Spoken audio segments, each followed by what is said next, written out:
Greetings curious minds and weary travelers. While Missing Link is on its second closed beta as of this video, I do wish to start that this won't be covering anything relating to story spoilers, as this is more meant to be a means to help people curious about what the game offers instead of lore dumping. This is purely to try and be respectful to those trying to avoid spoilers surrounding the game. As a result of trying to avoid giving any spoilers as much as possible, there will also be no gameplay footage outside of the announcement trailer is going to be included in this video. This is only about gameplay mechanics as of the second closed beta, since should any of these things be carried into the final product, they're going to be rather helpful to know about when the official release launches. If you'd like to talk spoilers about the game and the story, you're more than welcome to join with the rest of us in the Discord in the spoilers chat. As for this video, let's get started. The first to be covered here is going to be something I'm sure every gamer knows and fears: game crashes. They do something a bit clever with the issue in Missing Link that should help put most of the anxieties to rest. When your game crashes, be it from power ending or interacting with a Heartless that has triggered a Dead Alive glitch, the game will remember your location on the map. While raids so far don't seem to be mendable with this crash issue, for single-player features your game crashing should not lose any progress. To avoid Dead Alive glitches crashing the game, don't tap Heartless you just defeated if they stay on the overworld. Doing so will normally cause the game to crash when trying to interact with it again after it should have been defeated. This also applies to statues if you tried fighting for one and it remains on the map after beating the challenge match for it. For those who know you're going to be playing the game often and for long periods, there are warnings that pop up when you play consecutively for several hours to remind you to take breaks. You can also ignore them of course, as they don't force the game to close when popping up. As shown in the trailers, there are statues that are your source of skills and abilities in the game, with the current max equipable being 4. What isn't shown are a few really neat features tied to them. The first thing to cover on their features is that currently, there is a star rank system, having bronze 1 star, silver 2 stars, and gold 3 stars for statues. These not just being rarities, but also relating to passive stat boost given to your character when equipping them into your main slots. Second is the shining system, as there are normal and shiny versions of statues that come with better effects and stats compared to their non-shiny counterparts.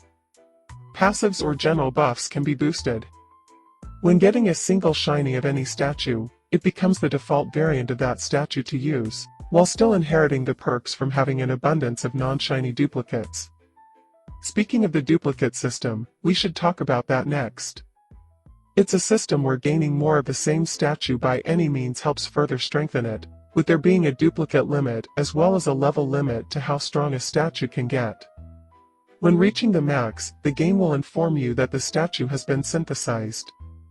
You can also check what the max boost of a statue would be by being able to manually check its stats. There are also passive stat boosts tied to the statues that can be kept even when the statues are not equipped thanks to volumes, which give you stat boosts for each statue tied to that volume that statue has reached level 20.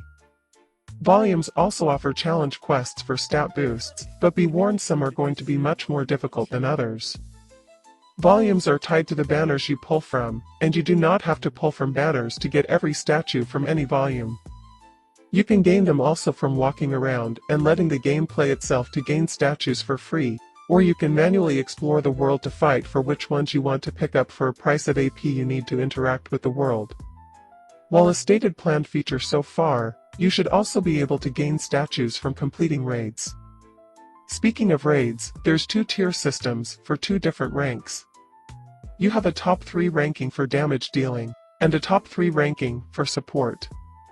Damage dealing is calculated off of total damage you did to the raid boss, while support is based off of the individual value point of your support statues.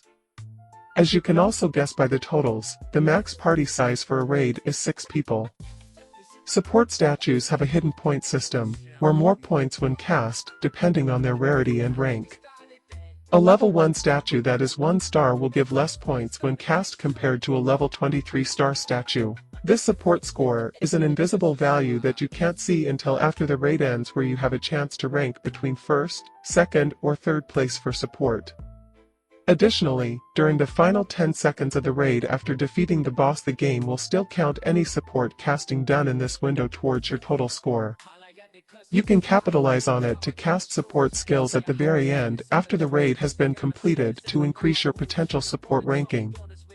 Your rewards are influenced by where you rank on damage and support, so aiming for first place for either niche is viable. Pick how you want to play and master it. Another detail about raids is you can so far do random raids with people without requiring using a raid ticket to enter, but will typically take longer to join a raid. You can use emojis in the raid lobby to talk to others in it or just do a wave animation, and even use emojis at the end of the raid. You can also check people's profiles after the raid ends, by selecting the people in the raid on the final result menu.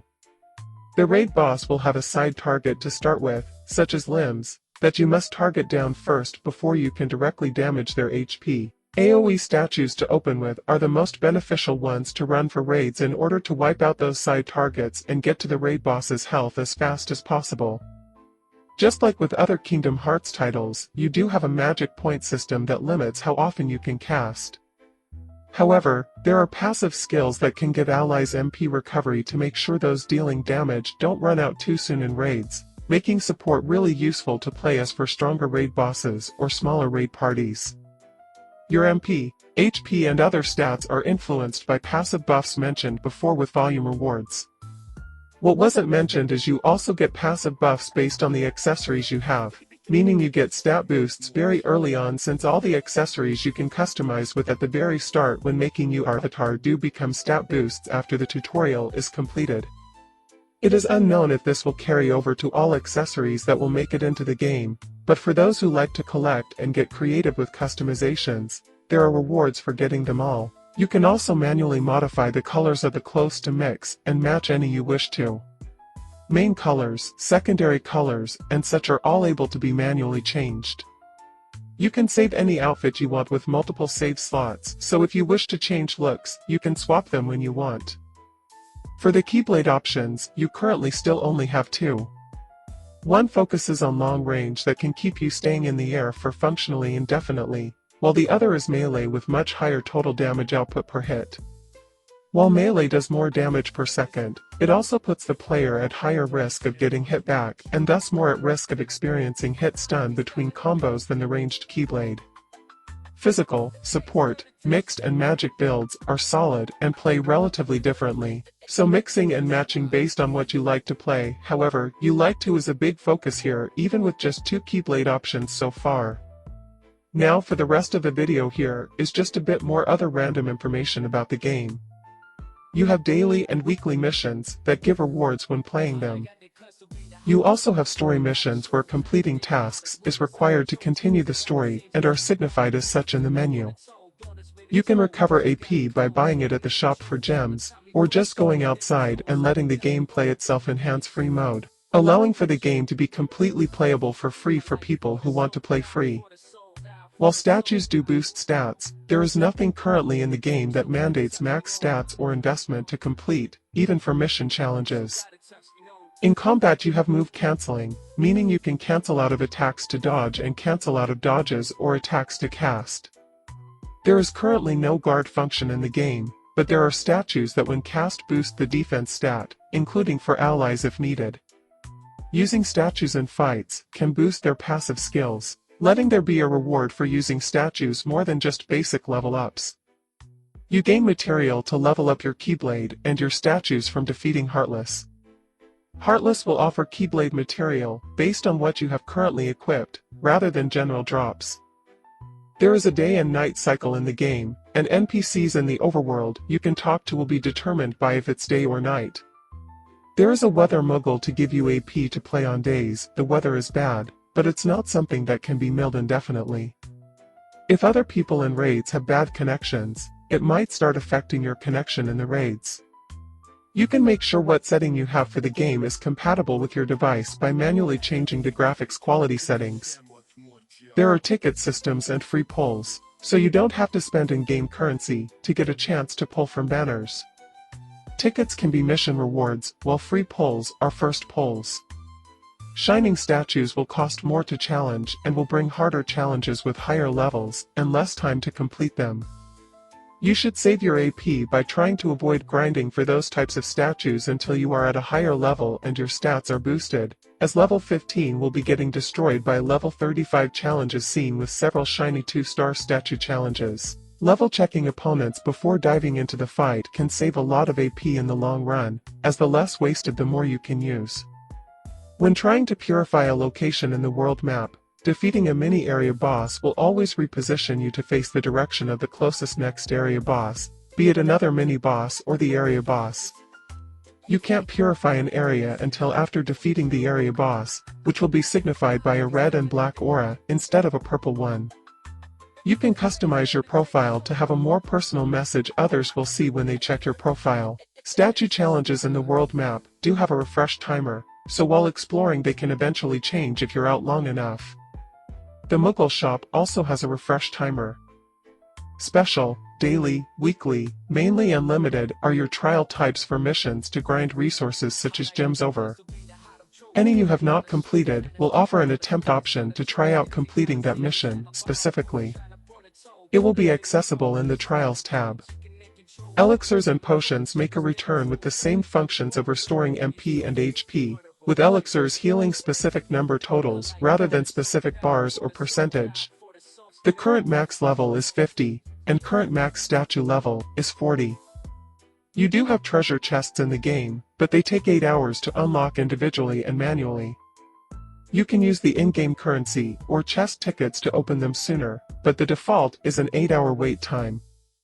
They also function a bit like eggs in Pokemon Go, as you also have to put them in a slot dedicated to unlocking chests to open it.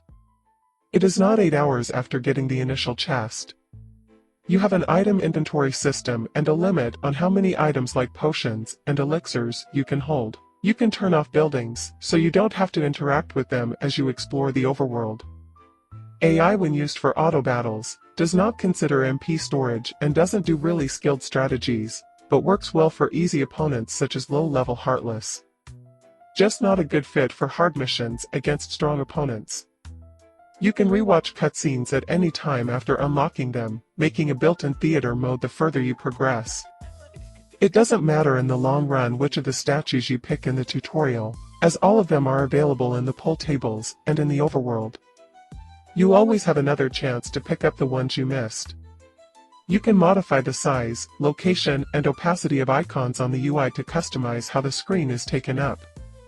Touch mode allows you to manually traverse the world map to explore inside your own home. GPS mode, specifically hands-free variant of it, leaves the game to play itself while you're moving about. You will receive an alert when moving quickly while in GPS mode to confirm leaving the game on or locking it. You can double jump and air slide when trying to dodge roll while in the air. So long as you aren't hit, you can combine the jump, air slide, and attack strike to remain floating in the air. You have stat accessories to equip on your main kit separate from the clothing bonuses, operating similar to the equip item slots seen in Kingdom Hearts main title games. You get rewards in-game for checking the news whenever news comes up. Yes, it's a battery guzzler. You do, however, have the option to turn on Battery Saver to reduce the power demands on your device when running the game. Anytime you are defeated, you have an option to spend jewels to continue the attempt, except in cases such as raids. Even when having your HP fall to 0 in a raid, you can still get rewards if the team is able to defeat the raid boss before the clock runs out. You can also do raids solo, though it's not advised to try that when just starting out. This isn't the whole extensive list of Missing Links features, but these are the ones I've found to be most important to know from what was given so far. With the interview, it looks promising to add food stat boosts and a feature involving setting up your own home, have a friends list and more. But for now, those were the important features that stood out as worth noting from the second beta test. What did you think? If you found anything new or interesting from this video, let me know in the comment section below, and may your heart be your guiding key. Late at night, when the world is asleep, I put on my moon boots and dance in the streets. Oh yeah. disco ball shining so bright.